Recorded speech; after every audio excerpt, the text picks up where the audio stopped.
Okay, this is part two of the uh, September 8th lecture. It is a little after 11, beginning part two. We will be taking these modules probably about one module per week or so. And it was brought to my attention that that the assignment due date in Module 3 is a little bit early, i.e. I'm told it was yesterday. What happens is when I copy the Canvas from what I used last semester, it automatically adjusts the due dates, but it doesn't always get them right.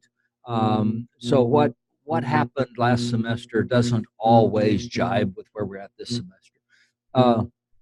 So don't worry about it, and I will take care of Module 3. So as I cover the module, I will put the suggested due date in. Remember, my due dates are fairly soft, and I don't have a particular time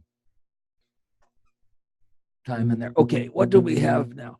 I've been covering today related tables.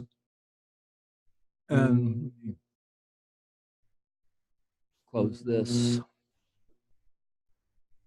Not sure what I just closed. Lost my. I think I accidentally closed my Canvas.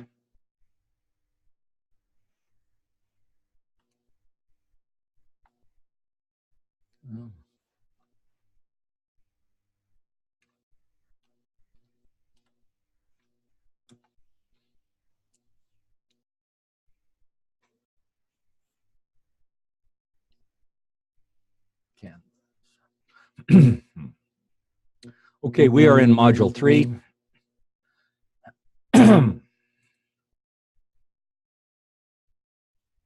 Modules. Module 3. Now, Module 3 is covered in the textbook, covers the material in Module 3, is coming from, let me mute this one. The textbook in Module 3 is, I believe, Chapter 7. I give you the page numbers. I'm not trying to cover all of Chapter 7. We're going to do that when we get to it. But we're doing selected portions of it, just enough so that you have an idea of when you see this stuff, how did it come into existence? So we're creating tables. When we create tables, excuse me, the last slide that we had dealt with creating two tables that are related by a foreign key. So what I'm asking you to do on the on the assignment is to create two tables that are related by the foreign key, i.e. you have owners and you have pets. You have some leeway there about if you want to include some other fields, you may. I'm going to be looking for a foreign key. And did I say exactly one owner or at most one owner? Do you remember? Just one owner. Does that mean it must have an owner, or do we allow orphan pets?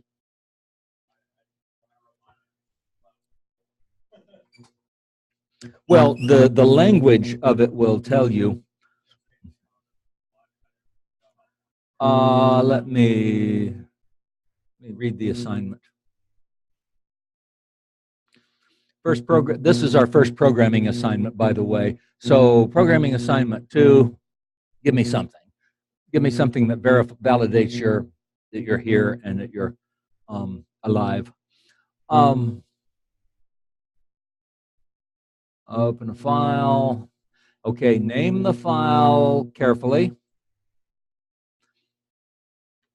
The only variance that I will allow in the file name is if you discover that there's something wrong and then resubmit a file. It will name it with a -1 on it or something like that. I will not throw a fit over that because I have no control over it. I can't, but there's nothing we can do about that. Otherwise, make sure the file name is named correctly, and it is a good practice to match the case of the file name. SQL isn't going to have a problem with it, but in general, computer science people are fussy about file names. Why? Because they're what? They're the external piece of our code. Something is going to be looking for our code to call it. That thing might be case sensitive. Okay. So pet has a unique identifier, date of vaccination, okay? A pet owner has a unique identifier, a name. Okay, here's where the rubber meets the road. Let's look at this. That line right there. That tells you something. A pet has how many owners? Exactly one owner. Can a pet have 0 owners? Okay, that line right there means that you need to have a constraint in your pets table that says that that foreign key, check that that foreign key is not null. Just like we did, just like on the other page. So the relationship between the pets and the owners is just exactly like the dependents and the employees from the previous assignment. All you're doing is changing names, but you are adding a constraint to the pets table that owner ID cannot be null. Okay.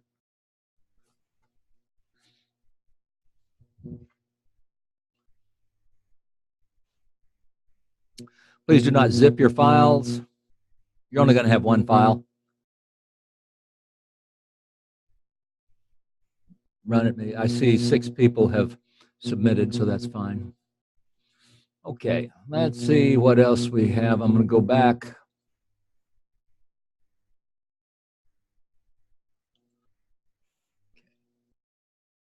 Notepad, SQL, creating tables, a video, create table, guided practice, create table. Any questions on creating tables?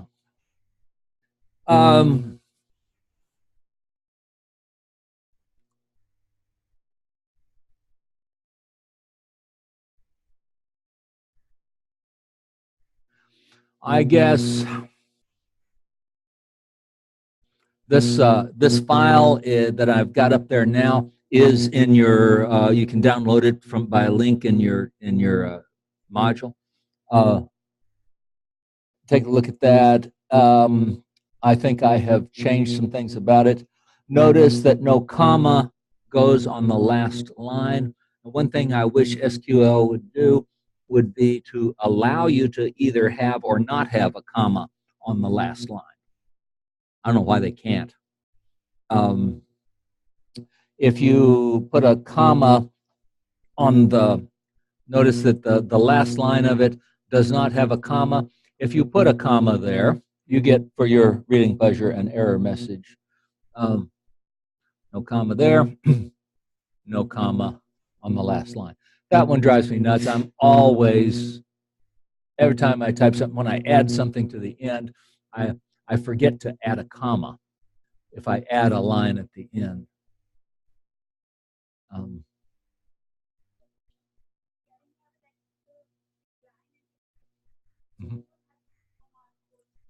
No, the comma is what ends the line. Actually, the comma is the end of that definition of the field, but at the very last one, it ends with the closed parentheses. Semicolon at the end. Make sure you get your semicolon at the end. SQL Server does not make you put the semicolon, but I do. Question? Line what? Line 24. Well, line 24 is not line 24 spans to line 25.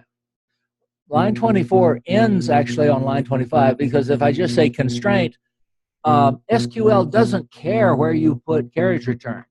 You could put one word. You could have line, one word on each line. Wouldn't have a problem. What ends that line? Ending that line is either, I guess I better point with my mouse, what ends line 23? Line 23 ends when it gets to the comma. It could be on as many lines as you want it on. if I have a long line, like this one would be long, and it's scrolling off of my page, so I'm kind of fussy about how my code looks. I do not like my code to scroll off of the page. Even it's not a problem for SQL. SQL will run it just fine, scrolling off the page or as many lines. So I'm going to drop it to the next line and tab over to indent.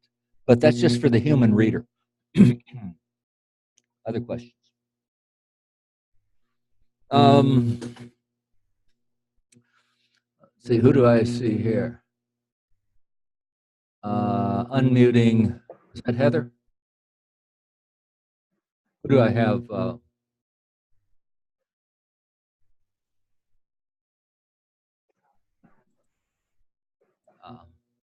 Is that somebody somebody in here in the meeting? There was somebody. I saw Heather in there a minute ago. But I'm going to put it on chat here in a few minutes so that anybody that's live streaming can view the video. Can ask questions. Other questions?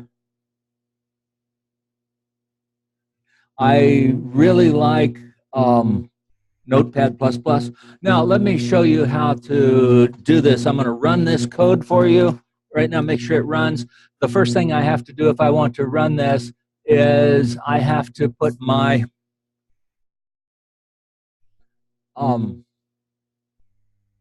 my database name in there.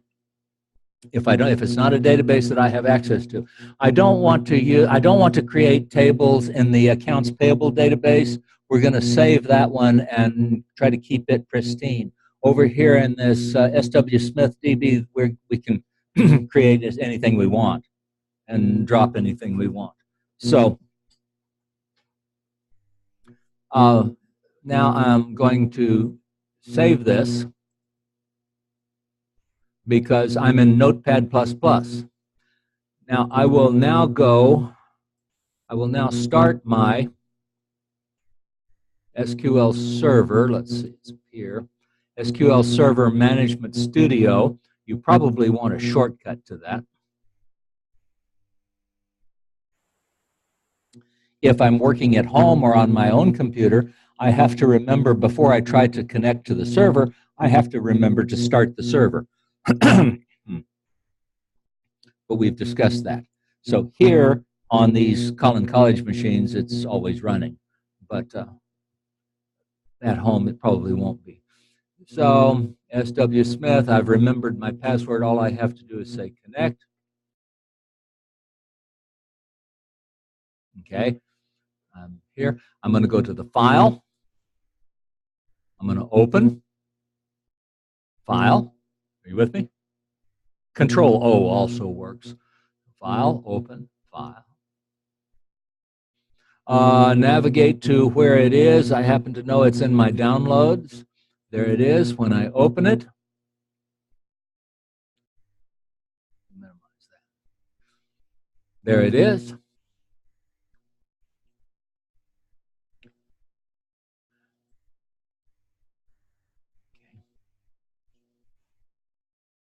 And now I have it loaded into my executable. Now you can edit it here. You can edit it, you can save it, you can work here if you want to. I personally like Notepad. I do my editing over in Notepad just because I'm used to it and I like doing it that way. There's no reason not to edit it here. It's fine. I can edit it, save it, anything. It does. I don't think it saves it just when you run it, but I'm ready to run it now. I'm going to test it. I'm going to, up here at the top, I click execute. And notice that I get this message that it executed successfully. Let me put a little error into it.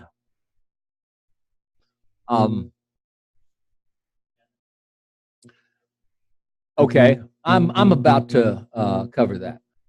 Okay, so let me just go ahead and cover that. Yeah, if I click it again, if I run it, and that table has already been created. Now, some databases will have a command create or alter the table, or create or replace. SQL Server does not have that command. So all we have is create.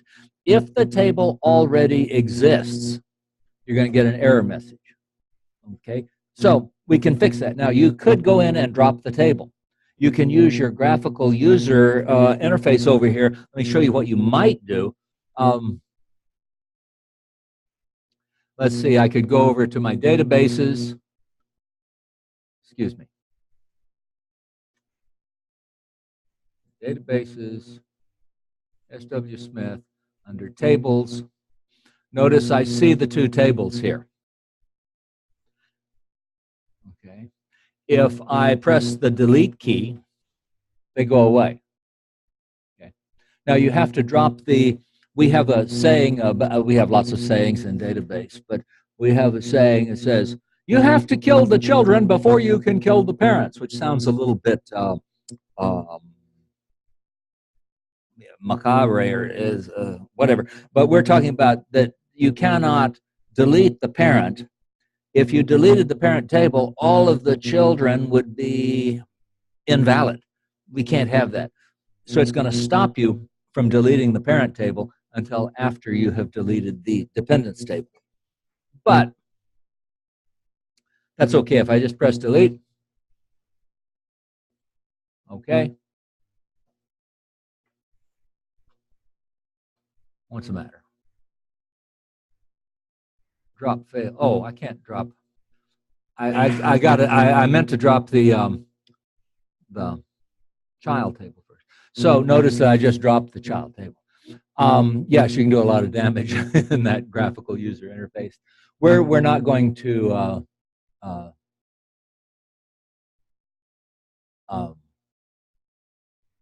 okay, let's see. I'm going to put a if statement in here. Let me see if I can remember how to do it. If. Now, this is not SQL. SQL per se does not have an if then else statement. SQL per se does not have a loop built into it that you use. But because it is very handy to have that, most database platforms give you one. So if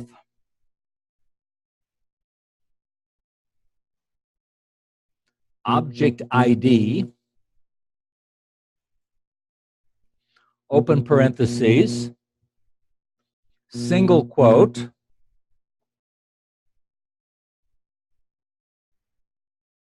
employees, close single quote, is not null.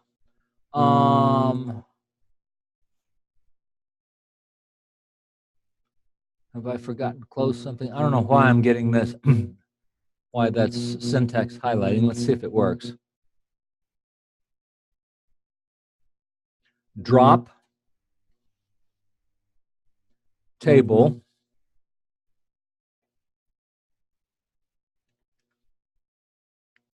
semicolon. What does that say?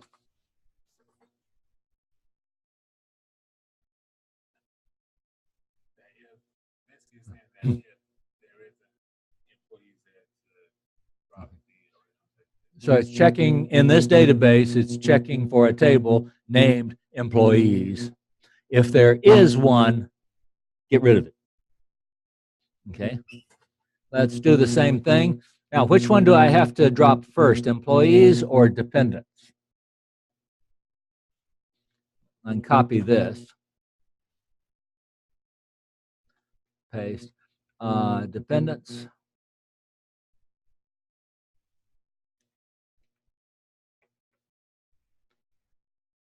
Dependents.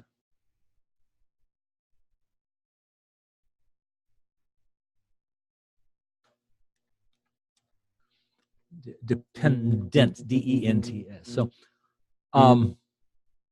oops, I goofed.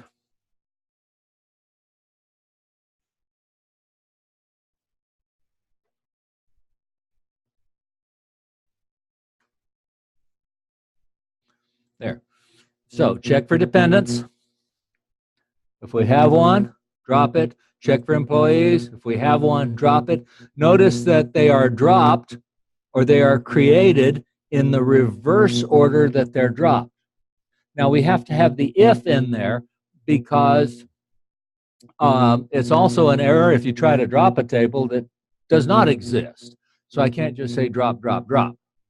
Some people do that, but then it shows an error. Let me run it.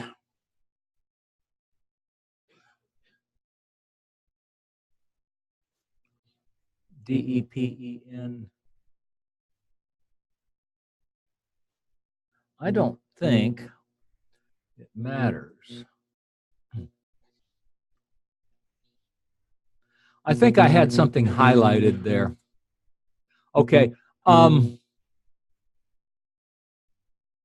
There is this thing has a quirk, as you're going to see. If you highlight something in this window and you hit execute, it will try to execute only the thing you had highlighted. So it's going to try to find something named dependents and execute it. If I hit execute now, it will say, I will get this message when I hit execute. It will say, I could not find dependents. It's a table. I can't execute dependents.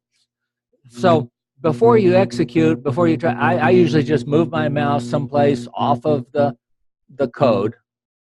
It doesn't matter. If you don't have anything selected, it'll run okay. But then I execute, and notice I got executed successfully. Now, if you will put those lines in there, it will save you the trouble of having to go in and delete all of and drop all of the tables. It just says, if that table exists, drop it. If it doesn't exist, don't worry about it. So it'll run in either case. Have I lost everybody yet? Make any sense? I can roll that code up a little bit. Okay. It's just if. Essentially, it's an if-then statement, but they don't write the THEN.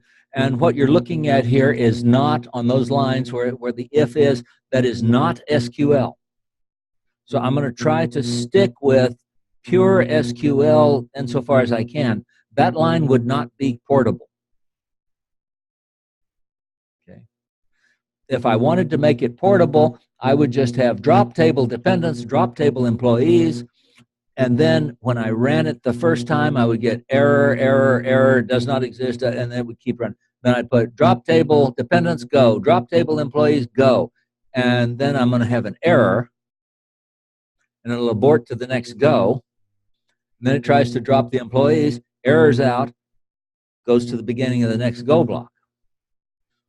Okay, but at least it's portable code. I don't think they matter at all. I don't think they matter any place in SQL programming. I had dependents highlighted someplace, and I tried to hit execute, and I'd forgotten that I had it highlighted. So what I did, I looked like that, and I hit execute. It tried to execute dependents. Now this is nice because you can have a whole page full of code, and I just want to see this one statement execute. You can highlight a couple of lines and say, okay, execute, and it will execute only that piece. That's kind of nice when they get long. SQL code tends to get verbose. It will get long. Has anyone looked at the create AP SQL? It's about 900 lines. I know, I wrote them. Well, not all of them, but I modified them. Okay, please.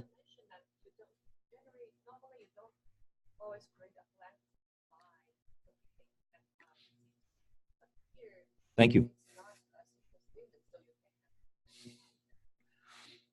Okay, that question, that question came up over break. Where can you have a blank line? Even though this is, I'm going to pretend that that's a SQL, that's an SQL statement. I should not have a blank line inside of that.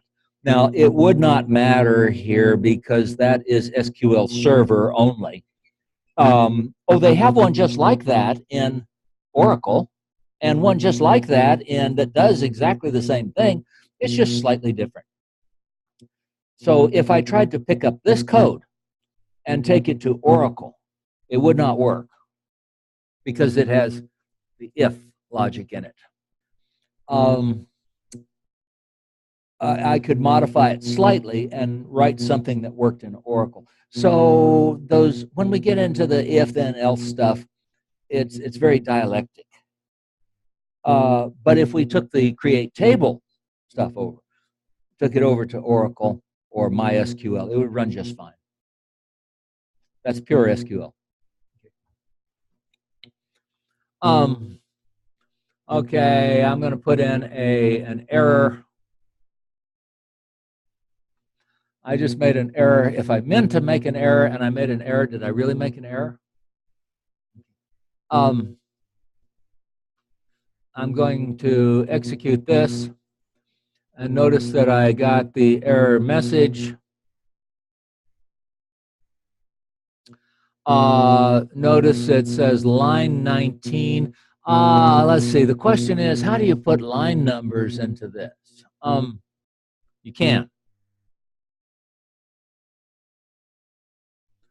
I think, let me try it this way. File.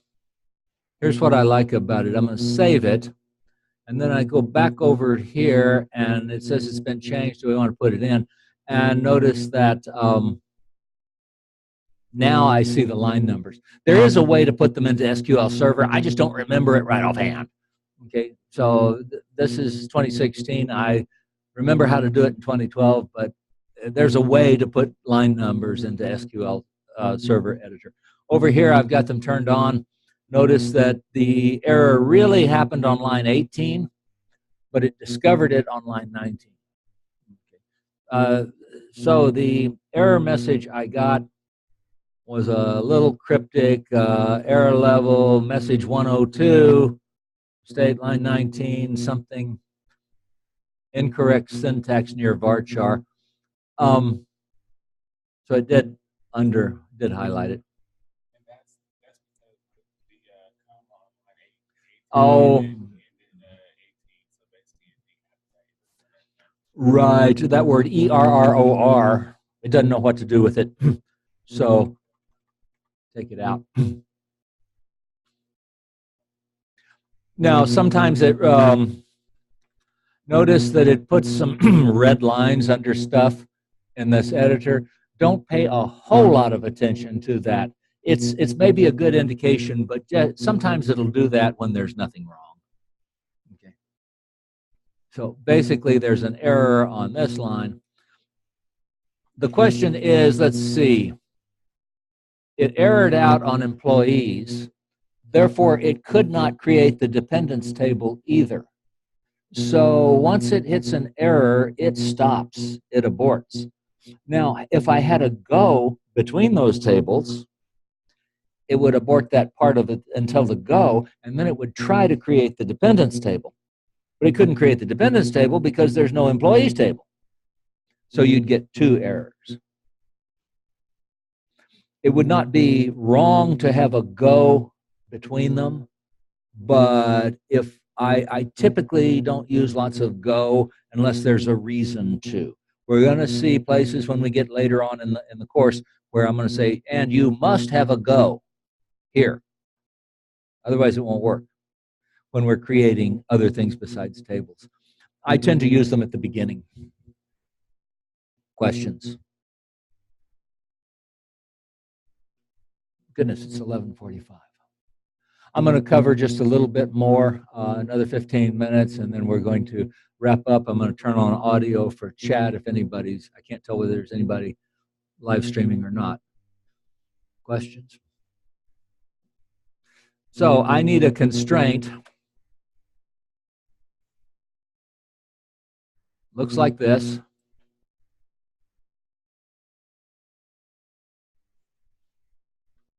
Don't forget to put your comma because I'm adding a constraint.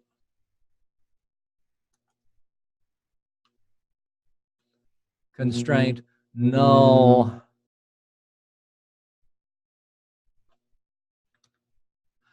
I would like to have the file name, the table name in there. You know, I would like to say dependents. It's okay if they're long. Check.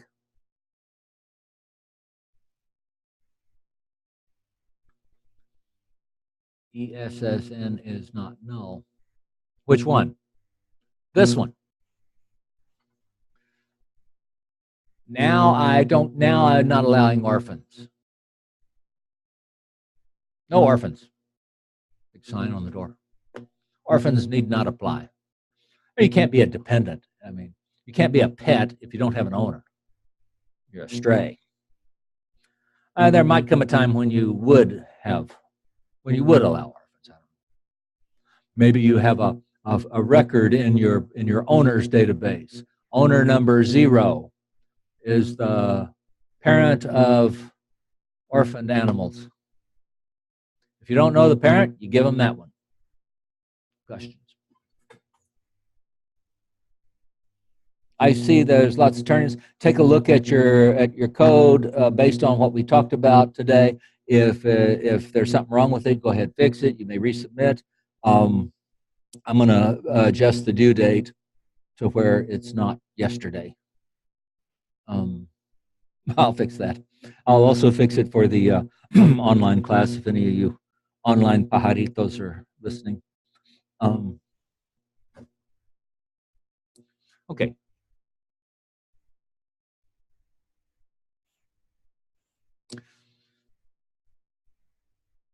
By the way, if you want to fish around in your graphical user interface, just like you had in Access, you have a nice little graphical user, shows you all the relationships. I am going to cover that. I'm just not going to cover it today.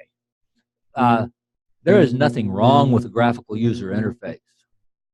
But this class is not about the graphical user interface, although we will use it from time to time to view our data when it is easy for us. But what we're trying to learn here is SQL. It's not about the GUI. So I'll be talking, every database comes with a graphical user interface. The problem with it is that it's great when you're working on the machine that you're looking at. Once you move to some place else, you might be looking at a database on the island, South Pacific island of Tonga, and you have a very slow link. I guess they've gotten high speed now, but maybe there's a slow link in there. Once you get a slow link, you know, it's like talking to someone with a 15-second delay. It makes it's impossible. Okay. So yes, you can use it. If you want to see these, let's see, you go to database diagrams. And do you want to create the support? Say yes.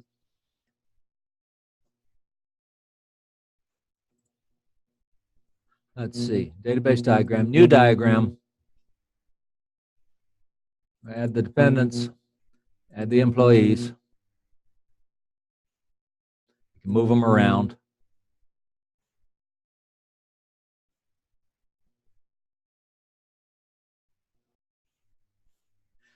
Here's where I like having them named the same. That helps me understand that diagram. Notice the table that I have there on the right has a little sideways 8. That's the infinity sign.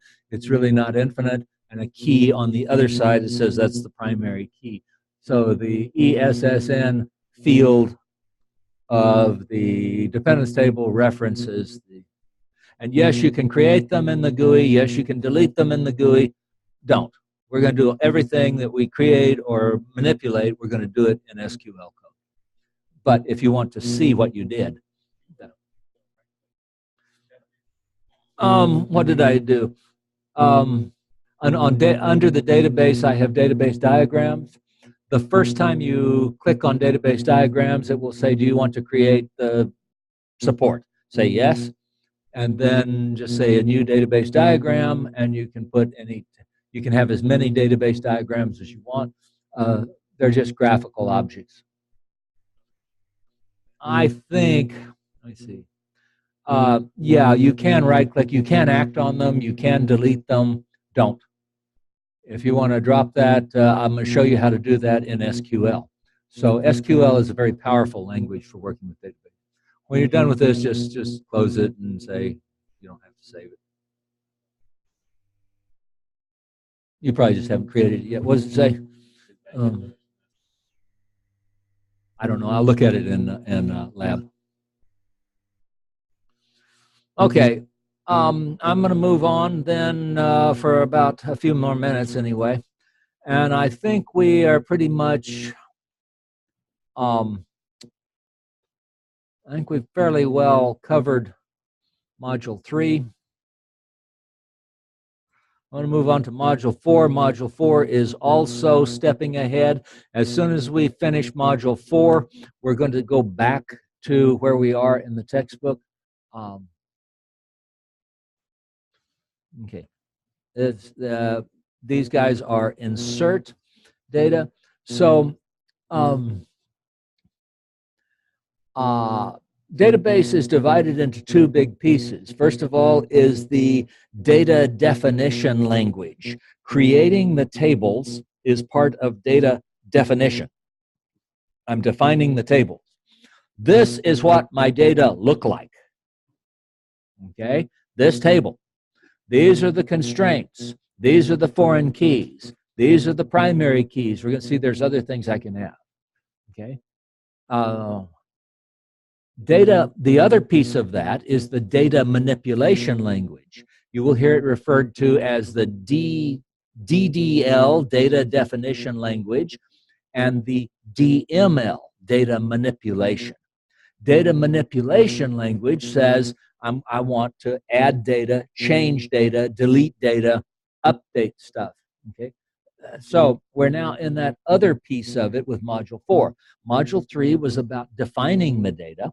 Module 4 is about inserting data into the database, and we'll probably get to insert is about all we'll get to today. Let's see, what do I say here on this? You should be able to manipulate data. There's that word manipulate. Inserting rows, updating rows. Let's see if we can insert. So we're still in chapter 7. There's the pages of them. Insert, update, delete. Here I talk about data definition, data manipulation. Let me go to the next line. The insert command. Okay, now I'm using some ideas here. I'm using a doctor's and a patient's table. Now, reality, it's probably just a lot like the the employee and the dependents table. A doctor has 0 or more patients. A patient has at most 1 doctor. Maybe we have orphan patients, I don't know. Okay, when we're going to insert, what do I have to insert first? The parent or the child? The parent. Okay, always insert the field with the primary key first. Okay, so here's the basic form of the insert command. Insert into table name. Could be doctors, could be employees, could be anything. Now, followed by a list of the fields. What are the fields in the doctor's table? Well, they must be DSSN, DName, DSTR, I guess that means street, DCity, DState, and DPhone are the fields of the doctor table. I do not have to list all of the fields. I can insert into, as long as I list it, any field that is required must be in the insert statement. If the doctor doesn't have a phone, I don't have to have DPhone there. I can just leave it null. It's legal. There is nothing special about the order of those lines, of those fields. They can be in any order you want. It's just that the data on the next line, which isn't really a next line because they could all come together, it could all just be one long line, and in many times they will be, because many times these are generated by a computer, but on my next line, I have the values. Now the values must match one-to-one with your field list. So it will take the first value, try to put it in the first field, take the second value, try to put it in the second field, and so on. You must have exactly as many. What's up?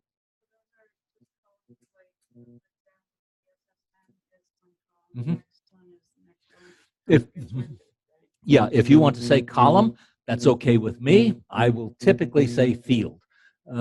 Lots of database people talk about rows and columns.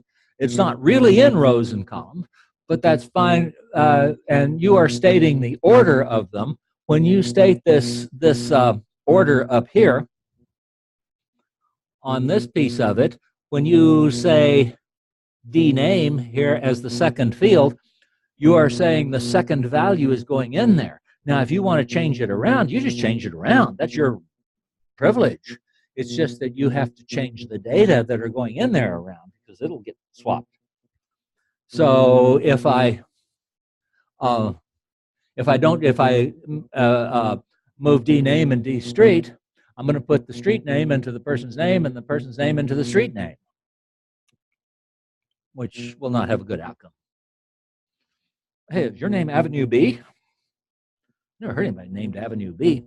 Okay, and then here are the values that are going in there. Now, you don't have to have a value. You can have a name, you can have a field with no value associated, but you have to leave a comma, empty comma. Now, I do not care for that a whole lot. But if there's nothing there, it will put null into that field. Now, if that field is allowed to be null, everything's fine. If it's not allowed to be null, you get, for your reading pleasure, an error message. Okay? I prefer the word null. N is uppercase, N-U-L-L. Do not put it in quotes. The word null is reserved, that says nothing. So if you really want to put nothing in there, put the word nothing, N-U-L-L, null.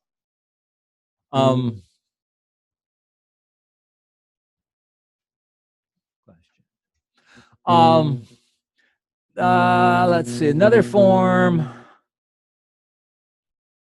I'm unsure whether Oracle did not used to support this version, but I think it has become standardized, and that's the next one where you can just write insert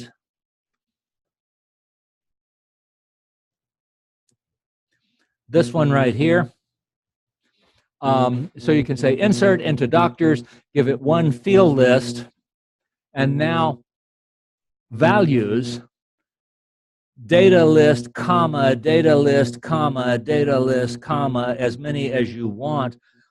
In my opinion, it's not a big deal because copy and paste is my friend.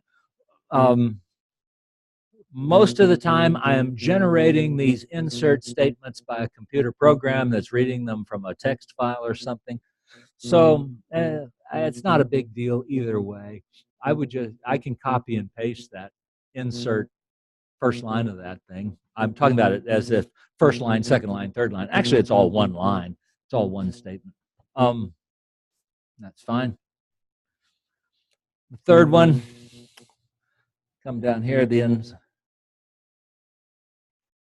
on this line. The insert statement supports fewer than all fields. That's fine. It's just that all of the fields that are required have to be there. Okay. Now I can give it a default value. I haven't told you how to when we get to it later, there's just a word I can give it default. So I can default the field value, meaning if you don't give me one, I'm going to put a 0. And that's fine.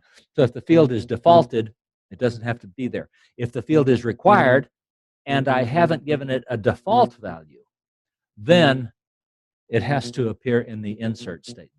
Otherwise, I've violated the constraint. Okay. Example. So assumably DSSN and DNAME are the only ones that I have required.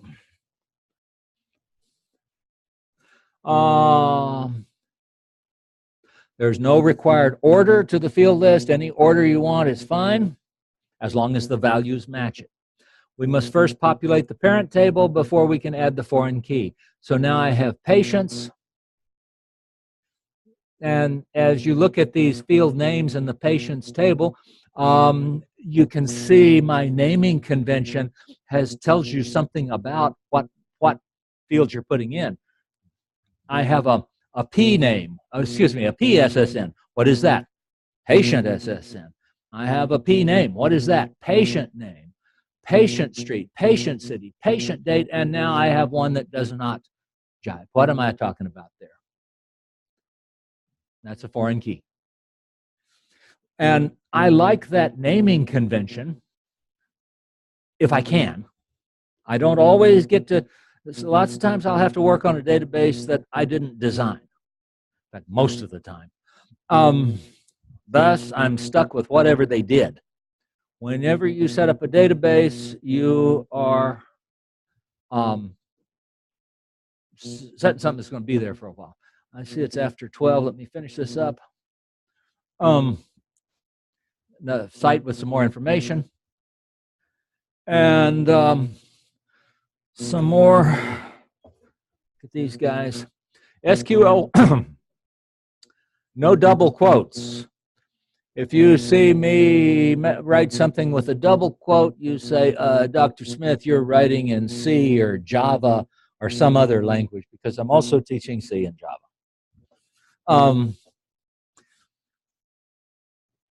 SQL is not case sensitive. However, we have a convention that reserved words, SQL words, are uppercase. The rest of them are either lowercase or whatever mix you like. SQL has an open format. However, try to pick up my format to the extent that you can. I'm not going to come along and just take a lot of points off of your paper because I don't like your format. If I don't see any format, I mean, if everything is just jammed up against the left margin, that's known as flat code, a flat format. Okay, so use indenting to show the logic of what you're doing. As my eye goes down the page, I should see the logical flow of your statement. What's inside of what? Okay. Now, I'm not going to be really, really strict on it. I tend to get fussier about it as the semester progresses. So right now, just pay attention to it. And if I don't like it, I'll comment. What else? SQL Server will let you get away without the closing semicolon, but I won't. I'll get even. No, put semicolons at the end of statements. Remember, it is the closing semicolon that ends the statement. And in a creating a table, it's the comma that ends that field, except for the last one. And that one doesn't have a comma. Are there questions? Okay, I'm going to adjust these due dates on this such that you're not seeing it as late. I'll take care of that. I'll probably go ahead and make it due next Friday. And then we'll start. We'll wrap up Module 4 pretty quickly next Friday. I think most of the stuff on inserting and updating the data is pretty straightforward. I might review. I'm going to listen to the tape and see if I've forgotten anything. I always do, and go back and get it. But we'll probably do a review of Module 3, finish up Module 4 quickly, and get to Module 5 is where we really get into the meat of it. So I'm going to go ahead and assign Module 3 and 4. You may do all of that in one It's okay to put all of that in one SQL file, so you can create table, insert, update. You know, you can do it all in one file.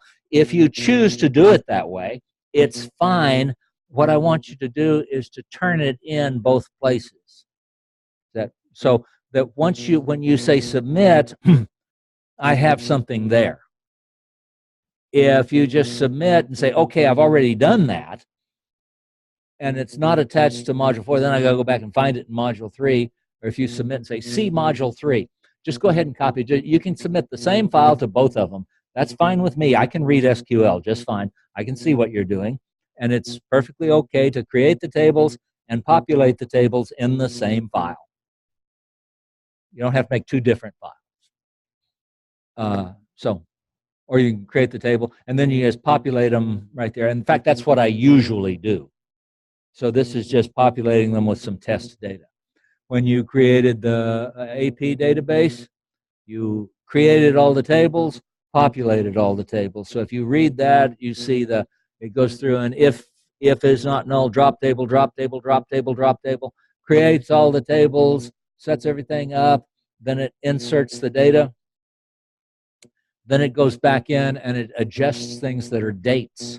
Because when we come later, when we get farther along in the semester, you'll be find all of the invoices that are due 30 days from today. Well, duh, if those data are more than 30 days old, there won't be any. They'll all be due in the past. So if you refresh the data, it takes care of all the dates in there, and it makes them, it's kind of like doing your assignments. In fact, that's what happens with the assignments. When I copy the class, the canvas for the class, it moves the assignments around, but it doesn't always get them right. Okay, so I'm going to close the recording, and I will log back on. Let's see. I haven't gotten to module 5 yet.